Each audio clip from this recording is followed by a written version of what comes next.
Merdeka! Merdeka! Merdeka!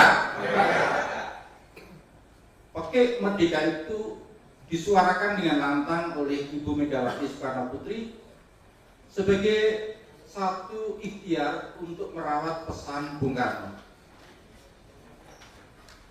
Bung Karno menitipkan pesan, dengungkan terus oke merdeka itu sebagai dengungan jiwa yang merdeka. Merdeka! Merdeka!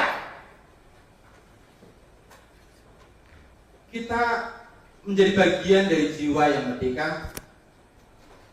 Merdeka terbebas dari banalitas kejahatan, terbebas dari banalitas korupsi, terbebas dari penyimpangan moral yang semakin menggurita.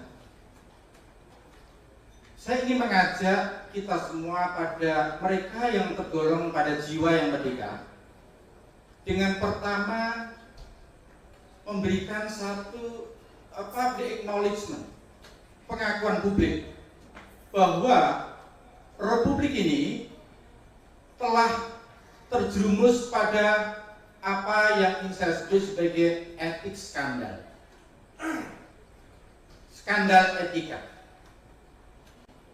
Skandal etika ini telah mengantarkan Republik kita pada titik yang begitu mengkhawatirkan bagi keberlangsungan kita sebagai bangsa. Skandal etika ini meliputi pertama dan utama adalah korupsi, kolusi, dan nepotisme yang bukan semakin berkurang, tapi semakin menggurita.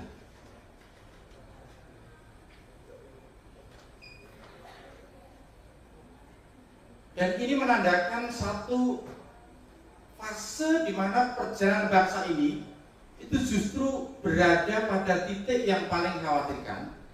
Kenapa? Karena korupsi, kolusi, dan nepotisme telah menjadi bagian dari penyelenggaraan kehidupan bernegara kita. Ini harus kita akui sebagai fakta yang brutal, yang dengan pengakuan itu kita terpanggil untuk memperbaiki.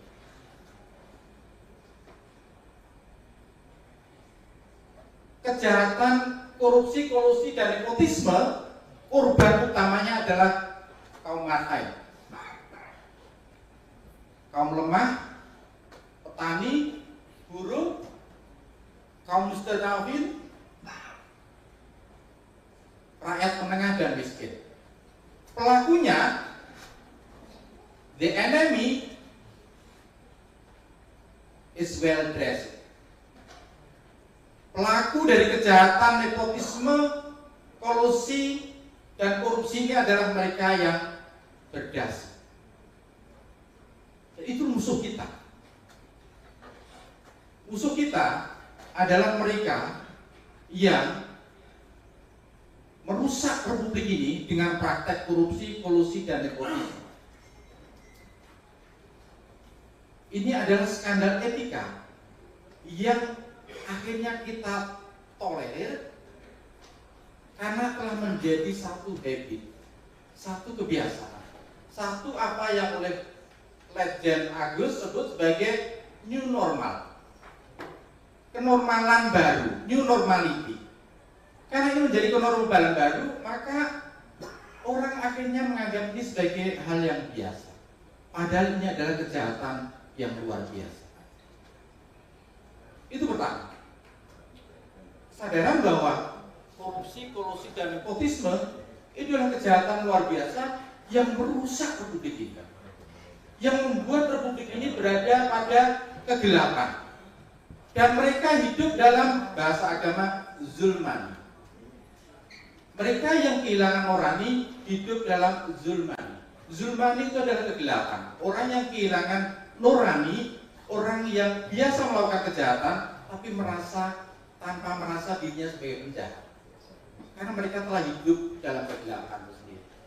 Karena itu jiwa yang merdeka adalah jiwa yang terjaga, hidup dalam nurani, hidup dalam cahaya itu sendiri, yang harus selalu menghindarkan diri dari kejahatan, korupsi, kolusi, dan nepotisme. Itu pertama. Yang kedua, skandal etika yang kedua yang ingin saya sebut adalah rendahnya kepatuhan pada aturan hukum.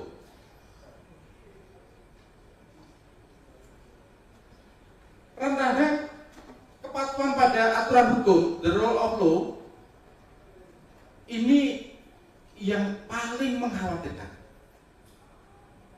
Bukan saja ketidakpatuhan pada the rule of law, tapi juga kepatuhan pada apa yang oleh Profesor Arif sebut sebagai the rule of ethic. Ketiadaan patuhan pada the rule of ethic and the rule of law itu dilakukan oleh pemimpin yang ingin saya sebut sebagai the rule of tyrant. Hukum tiran itu sendiri. Seorang tiran itu tidak pernah tunduk pada hukum. He is governed by the law of his own interest. Dia hanya diatur oleh hukum yang menguntungkan kepentingan dirinya sendiri. Jika hukum itu tidak berpihak pada kepentingan dirinya sendiri, maka hukum itu ia ubah agar sesuai dengan kepentingannya sendiri. Ingat, 100 tahun silam, diktator Peru memberikan satu pesan tentang hukum yang bukan hanya tidak dipatuhi, tapi dipakai sebagai political weapon, sebagai senjata politik. Kata Oscar Benavides, diktator Peru, memberikan satu penegasan bahwa for my friends everything, for my enemies the law. Kepada seluruh sahabat-sahabat saya, mereka adalah segalanya, hukum tidak ditegakkan. Tapi kepada musuh-musuh politik saya, the law is enforced. Hukum ditegakkan, bukan untuk menegakkan keadilan, tapi untuk membunuh para pesaing politik. Tahun 2021 Thomas Power menerbitkan artikel yang sangat bagus sekali tentang bagaimana penegakan hukum itu dipersenjatai oleh kepentingan politik. Dua profesor Harvard baru saja menerbitkan buku yang sangat brilian yang terpajang di rak buku di Harvard Bookstore, di Harvard Square, dengan judul The Tyranny of the Minority. Kata Profesor Stephen Levitsky dan Ziblatt, munculnya apa yang ia sebut sebagai the banality of authoritarianism, banalitas otoritarisme, itu ditandai dengan fenomena the law is weaponized. Hukum dipersenjatai oleh dan demi kepentingan politik, dan itu yang kita rasakan hari-hari. Karena itu, kalau Bapak Ibu menyaksikan orang-orang selalu ingin merapat di pusat-pusat kekuasaan, karena disitulah proteksi hukum terjadi.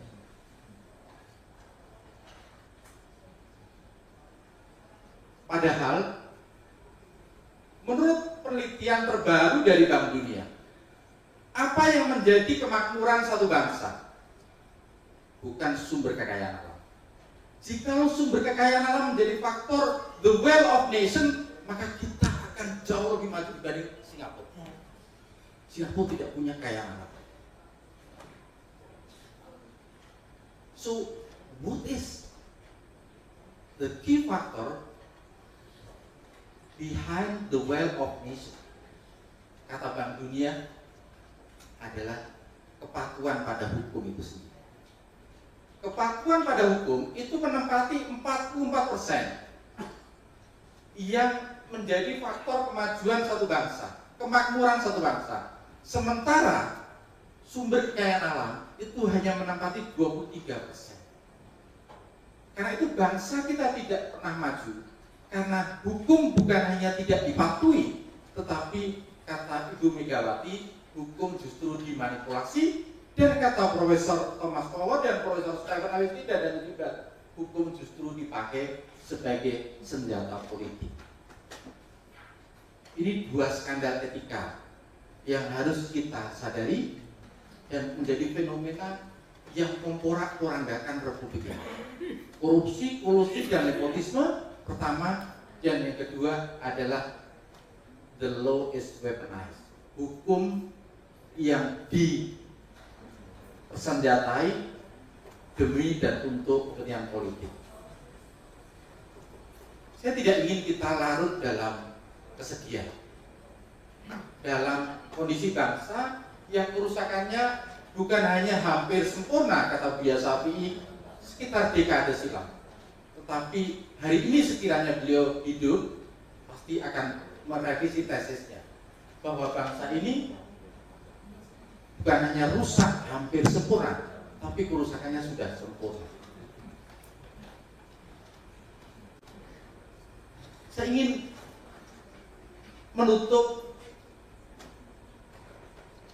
pesan saya dengan memberikan harapan. Karena saya teringat pada guru saya, Profesor Ray Mutahini, yang mengajar studi Islam di Harvard dan selalu menggunakan ruang Hamilton Gift untuk mengajar tentang tradisi Persia.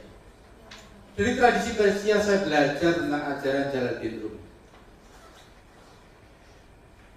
Kata Rumi, jikalau segala sesuatu di sekitarmu gelap, lihatlah lagi, barangkali kamu adalah cahaya.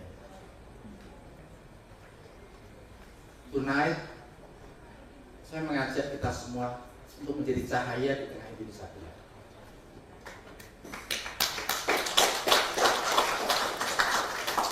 Panggilan untuk menjadi cahaya di tengah Indonesia gelap itu pertama dan utama diwujudkan pada menitipkan harapan.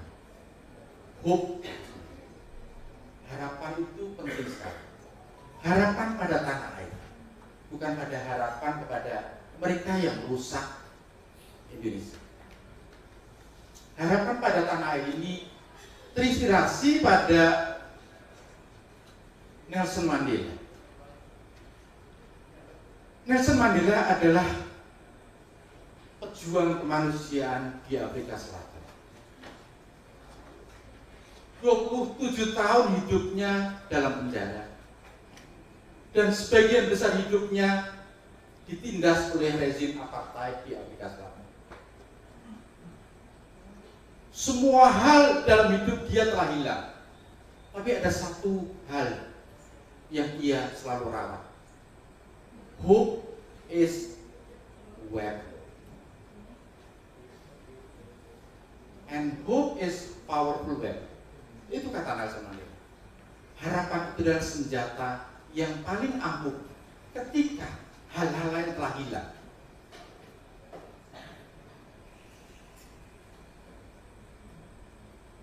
Lihat kembali Dedication of Life yang diucapkan oleh Bung Karno tahun 1966 pada tanggal, ada yang ingat? 10 pada bulan, ada yang ingat? September 10 September 1966. Bung Karno adalah salah satu inspirator bagi Nelson Mandela. Ketika Nelson Mandela berkunjung untuk pertama kali ke Indonesia tahun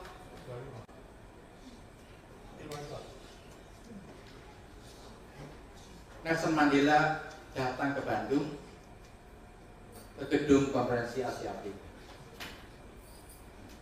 Karena Bung Karno adalah inspirasinya, Nelson Mandela sedih dan meneteskan air mata. What is the picture of Bung Karno? Di mana foto Bung Karno? Ternyata foto Bung Karno tidak ada. Bagian dari proyek desukarnisasi yang selama ini itu terjadi. Bung Karno seperti Nelson Mandela 13 tahun hidup di penjara dan pembuangan. Di akhir masa hidupnya diperlakukan secara biadab. Dan setelah meninggal pun dituduh dengan tuduhan yang sangat keji, tapi akhirnya hari ini telah menemukan kebenaran. Tapi ada Bung Karno seperti yang Nelson Mandela, he is man of hope.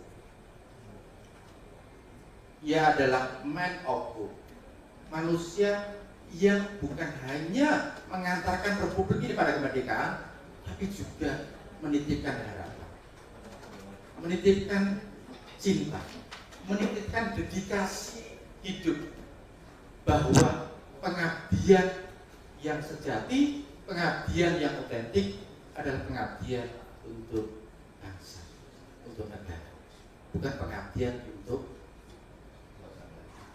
anak-anak. Jikalau Bung Karno dan Bung Hatta mendirikan republik demi anak-anaknya, mereka adalah penerus dari republik yang diproklamirkan oleh Bung Karno dan Bung Hatta. Itu pertama, harapan. Yang kedua, saya teringat pada pesan pledoi Indonesia Merdeka agar saya adil, tidak hanya merujuk pada Bung Karno, tapi juga pada Bung Hatta. Pledoi Indonesia Merdeka yang diucapkan oleh Bung Hatta di hadapan tuan-tuan hakim yang mulia. Hanya ada satu tanah air yang disebut tanah air itu, ia tumbuh dan berkembang dengan usaha, dan usaha itu adalah usaha. Pada momen yang mulia ini, pada bulan Ramadan, pada bulan ketika republik ini dideklarasikan, diproklamasikan, kita merawat tanah air dengan amal, dengan perjuangan, dengan usaha demi kemajuan republik ini. Pada tanah air kita selalu menitipkan harapan, selalu menunjukkan kecintaan. Kita tidak boleh sedikit pun putus asa, hopeless, tidak dibenarkan. Wala tayhasu, jangan pernah kalian tuh berputus asa. Karena itu saya ingin menutup dengan pesan bahwa di saat kondisi republik berada pada kegelapan, kita menengok kembali warisan dari para pendiri republik. Pada Bung Karno kita belajar tentang Pancasila sebagai bintang penuntun bagi penyelenggaraan republik itu sendiri. Pancasila sebagai etika bernegara yang harus memandu kita dalam menyelenggarakan republik ini. Yang terjadi hari ini, Pancasila diceraikan dari penyelenggaraan republik. Pancasila ditaruh di kantor-kantor, di ruang-ruang, sementara etika penyelenggara negara mengikuti nasihat Machiavelli kepada penguasa. Jika Anda ingin menjadi penguasa yang hebat, Anda harus menjadi pembohong yang besar. Jika Anda ingin menjadi pemimpin yang hebat, Anda harus menjadi manusia yang munafik. Dan kata Machiavelli, selalu ada alasan-alasan yang dibuat untuk mengingkari janji-janjinya. Nasihat Machiavelli kepada penguasa itu diucapkan di Florence, tapi prakteknya justru kita temukan pada Indonesia. Enough is enough. Kita harus menghentikan praktek-praktek kotor dalam kekuasaan itu sendiri. Korupsi bukan hanya diberantas, tetapi juga harus dituntaskan sampai akar-akar. Dari Cambridge saya teringat ada filsuf Amerika yang bernama Henry David Thoreau. Selama 2 tahun ia memutuskan pada 4th of July, memutuskan untuk hidup di Concord, di satu gubuk terpencil sekitar 30 menit dari Harvard College. Ia lulus dari Harvard College dan akhirnya menempuh hidup sederhana di Walden. Kata Henry David Thoreau, there are a thousand hacking at the branch of evil to one who is striking at the door. Ada 1000 orang yang menebas cabang-cabang kejahatan, tetapi hanya 1 orang yang menyerang akar-akar kejahatan. Saya mengajak kalian semuanya untuk menjadi road striker, penyerang akar-akar kejahatan yang telah merusak Republik ini. Akar-akar kejahatan itu adalah tirani. Seorang tiran populis itu hanya merusak Republik yang disandarkan pada hukum. Ingat kenapa Bung Hatta perlu mendirikan Republik Demokratis yang dengan fondasi negara hukum. Ini hanya bisa kita pahami secara jernih kalau kita bandingkan dengan Republik Demokratis Amerika. Karena para pendiri Republik Amerika itu begitu khawatir jikalau Republik Demokratis tidak disandarkan pada the rule of law, maka yang terjadi adalah tirani kekuasaan. Dan Bung Hatta menyadari jikalau Republik Demokratis tidak disandarkan pada the rule of law, pada supremasi hukum, maka dia khawatir bahwa penguasa kolonial itu akhirnya menjadi terulang pada penguasa setelah Indonesia merdeka. Ingat pesan Bung Karno dan Bung Hatta, perjuanganku melawan penjajah lebih mudah, tapi perjuangan kalian melawan bangsa kalian sendiri jauh lebih berat. Dan hari ini kita rasakan. Terima kasih. Wassalamualaikum warahmatullahi wabarakatuh.